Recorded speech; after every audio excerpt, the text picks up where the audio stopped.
HD 137010b circles a sun-like star in roughly 1 Earth year.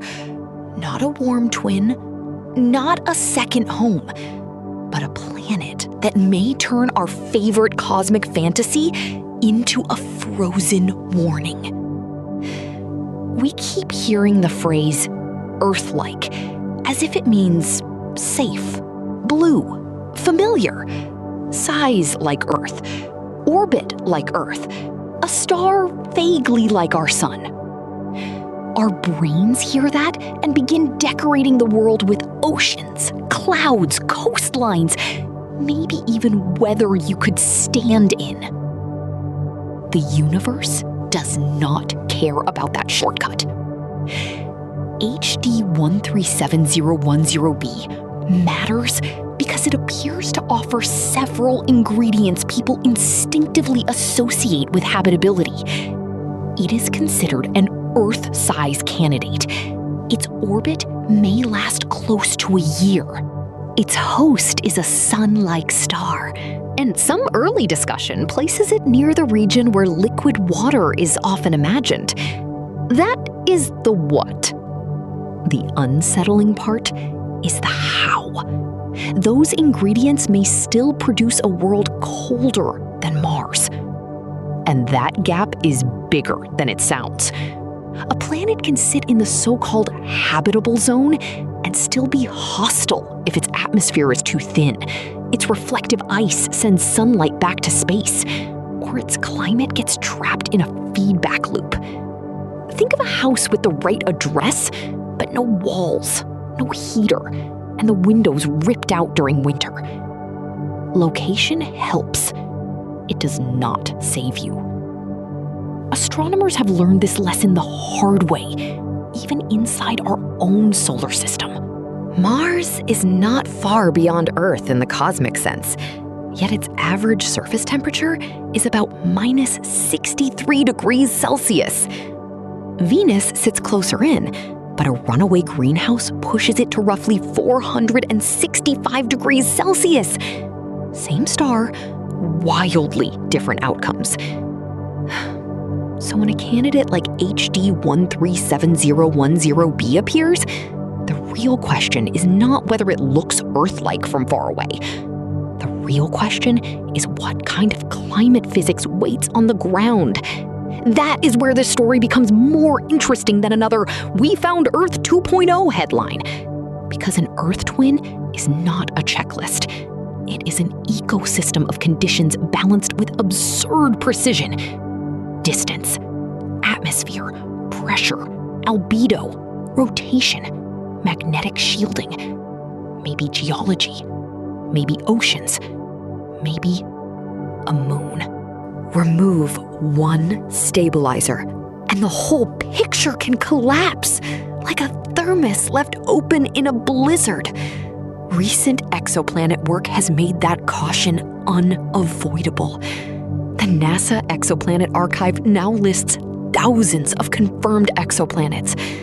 But knowing a planet exists is not the same as knowing its weather. For small worlds around bright stars, we often know radius before we know mass, orbit before we know air, and starlight before we know surface conditions. We are looking at silhouettes and trying to guess the temperature of the floor.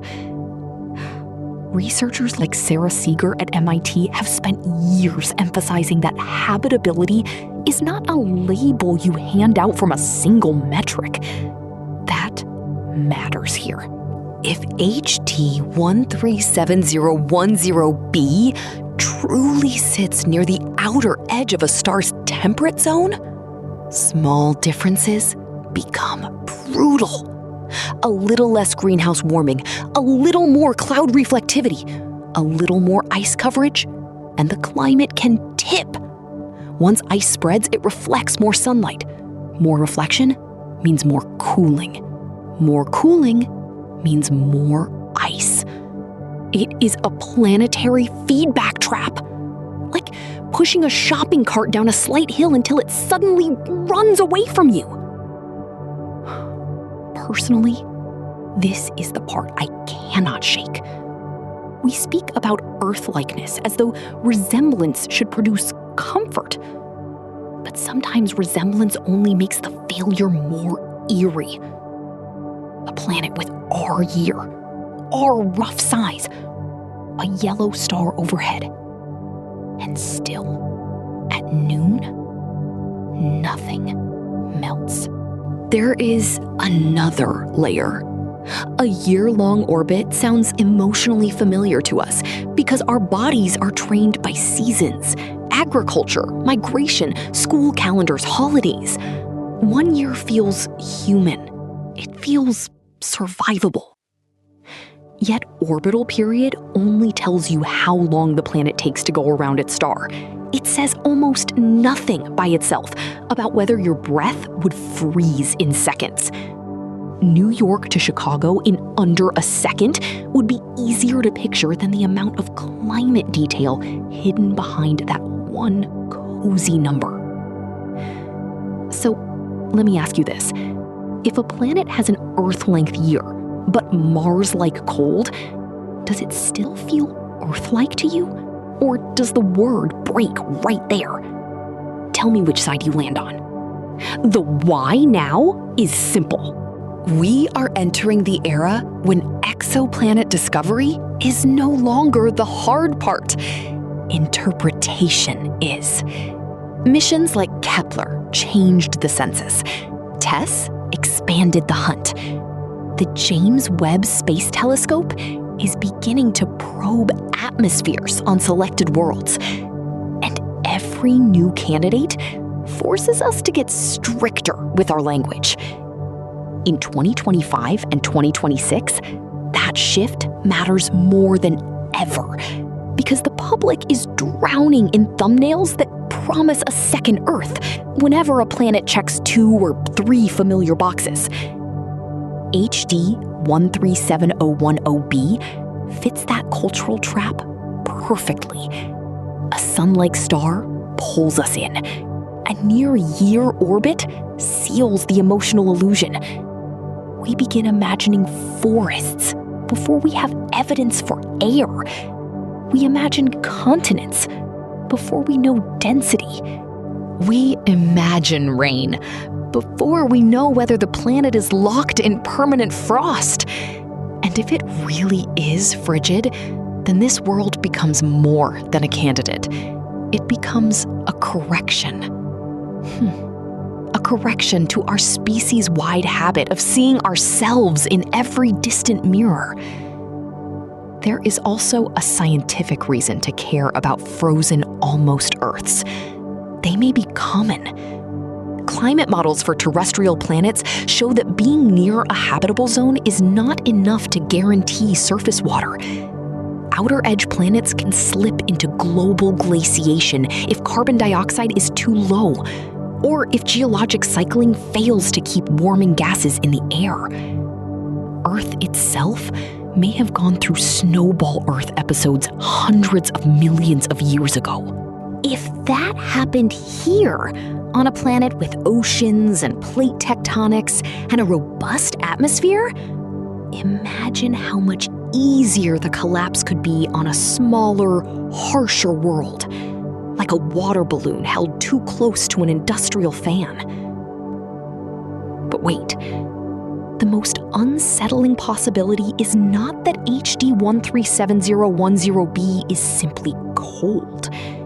It is that from a distance, cold and promising can look almost identical. That means one of the most emotionally powerful categories in astronomy could be misleading us at scale. Think about what that does to the search for life. If many Earth-sized planets around sun-like stars are actually barren ice worlds, then the universe may be filled with near misses, not dramatic hell planets, not shattered rubble, just quiet, respectable, almost right worlds where biology never gets traction.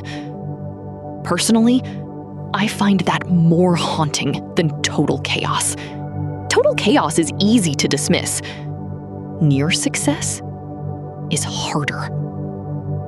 And yes, a frozen world is not automatically lifeless. Subsurface oceans exist in our imagination for good reason. Europa and Enceladus taught us that ice can hide internal complexity. But that possibility should make us more careful, not more romantic. Surface habitability and hidden habitability are different questions. If HD 137010b is an icy planet, it may still be scientifically precious while being emotionally devastating to dream of an easy Earth copy. This is why I think the phrase Earth twin should be used almost defensively. Not as a celebration, but as a challenge. Prove it. Show me the atmosphere. Show me the pressure. Show me the chemistry. Show me whether starlight survives the clouds, whether heat stays trapped, whether water lasts on the surface instead of in buried pockets. Until then, Earth-like is a sketch, not a biography. If that idea changed how you think about so-called Earth twins, leave a like. Just this distinction alone makes distant planets far more interesting than the easy headlines do. The payoff is bigger than one planet. HD 137010b reminds us that humanity does not merely search for life. We search for familiarity. And those are not the same mission. We want another Earth because we want reassurance that home is reproducible. The cosmos keeps answering with a colder lesson. The ingredients can look familiar, while the outcome is utterly alien. Can you imagine standing there? A sun that looks almost right, a year that feels almost right, a horizon that promises nothing. No rivers, no soil smell after rain, no moving green line at the edge of a continent. Just light on ice, and a silence so complete it stops feeling empty and starts feeling final. That, to me, is the real story. Not whether we found Earth 2.0, but whether the universe just handed us a world designed to expose how naive that phrase can be. So, the next time you hear that a planet is Earth-size, near a habitable zone, or circling a sun-like star once a year, pause before you picture beaches. It might be closer to a graveyard of possibilities, a place where the architecture of habitability exists, but the warmth never arrived. If worlds like this fascinate you, subscribe. This channel is for people who want the real universe, not the comforting one.